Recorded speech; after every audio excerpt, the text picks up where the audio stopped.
Hello viewers, আজ আমরা 2024 সালের রায় মার্টিন প্রশ্নবিচিত্রা থেকে ইংরেজি বিষয়ে প্রথম পর্যায়ক্রমিক মূল্যায়নের 8 নম্বর যে মডেল অ্যাক্টিভিটিটা দেওয়া রয়েছে তোমাদের জলপাইগুড়ি জেলা স্কুল, তার সিন প্যাসেজ, আনসিন প্যাসেজ এবং গ্রামার পোর্শন ডিসকাস করব। সো ভিউয়ার্স, তোমরা দেখো। ফার্স্ট অফ অল তোমাদের এখানে যে রিডিং কম্প্রিহেনশন সিনটা দেওয়া রয়েছে প্রোজ, এটা সুগত বোসের লেখা দ্য গ্রেট এস্কেপ থেকে নেওয়া হয়েছে। আশা করি তোমাদের সকলের টেক্সট প্যাসেজ খুব ভালো করে পড়া হয়ে গেছে, তাই ভিডিওটিকে আর বড় না করে আমরা সরাসরি চলে আসছি প্রশ্নের উত্তরে। সো ভিউয়ার্স, তোমরা প্রশ্নের উত্তরগুলো একবার মিলিয়ে দেখে নাও কেমন।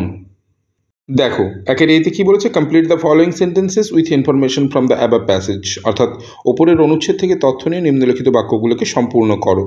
দেখো, ফার্স্ট আয়ের দাগের সেন্টেন্স থেকে কি বলেছে, the light in Subhas's bedroom indicated that.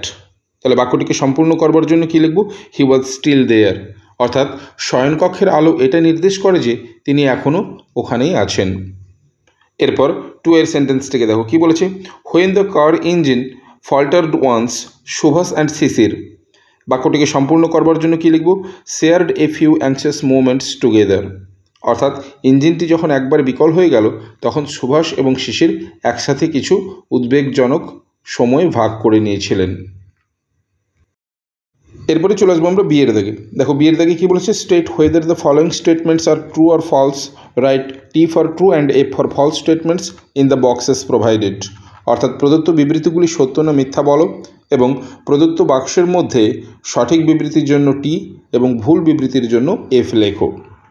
দেখো, ফার্স্ট আয়ের দাগের স্টেটমেন্টটি কী বলেছে, Subhas revealed his real identity to Ashok, অর্থাৎ সুভাষ অশোকের কাছে তার আসল পরিচয় প্রকাশ করেছিল। এই স্টেটমেন্টটা ফলস হবে। ওকে, এরপর টু আইতে দেখো, টু আইতে কী বলেছে, Subhas wanted to catch the Delhi Kolkata mail from the Gomo station, অর্থাৎ সুভাষ গোমো স্টেশন থেকে দিল্লি কলকাতা মেল ধরতে চেয়েছিলেন। এই স্টেটমেন্টটিও ফলস হবে। কেমন? এরপর শিয়ের দাগে দেখো, শিয়ের দাগে কী বলেছে, find out words from the text which mean the following, অর্থাৎ পাঠ্য থেকে শব্দগুলি খুঁজে বার করো যার অর্থ নিম্নলিখিত। দেখো, আয়ের দাগে কী বলেছে, walked without making any sound, অর্থাৎ কোনো আওয়াজ না করে হাঁটা। কী হবে তার নিয়ারেস্ট মিনিং, টিপটোড। ওকে, এরপর টু আইতে বলেছে বাউন্ডারিজ, অর্থাৎ বাউন্ডারিজ মানে সীমানা, বাউন্ডারিজ থেকে হবে প্রেসিংস, অর্থাৎ প্রান্ত। এরপরে চলে আসবো আমরা রিডিং স্কিল আনসিনে। দেখো, দুইয়ের দাগে কী বলেছে, রিড দ্য প্যাসেজ কেয়ারফুলি, অর্থাৎ অনুচ্ছেদটি মন দিয়ে পড়ো, and answer the questions as directed, এবং নির্দেশিত প্রশ্নের উত্তর দাও। আমি প্যাসেজটা পড়ছি, তোমরা ভালো করে শোনো, তারপরেই কিন্তু প্রশ্নের উত্তর ডিসকাস করব। কেমন? দেখো, Havelock island is a পিকচারেস্ক island in Andaman, অর্থাৎ হ্যাভলক দ্বীপ হলো আন্দামানের একটি মনোরম দ্বীপ। It's located 57 kilometers north from Port Blair, the capital of Andaman and Nicobar Islands, অর্থাৎ এটি আন্দামান ও নিকোবর দ্বীপপুঞ্জের রাজধানী পোর্ট ব্লেয়ার থেকে 57 কিলোমিটার উত্তরে অবস্থিত।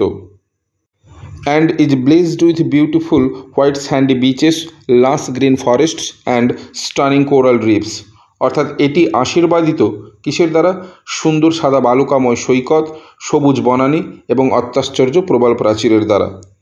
The island is named after the British General Henry Havelock, who was based in India, অর্থাৎ এই দ্বীপটির নামকরণ করা হয়েছে ব্রিটিশ জেনারেল হেনরি হ্যাভলকের নামে, যিনি ভারতে ছিলেন।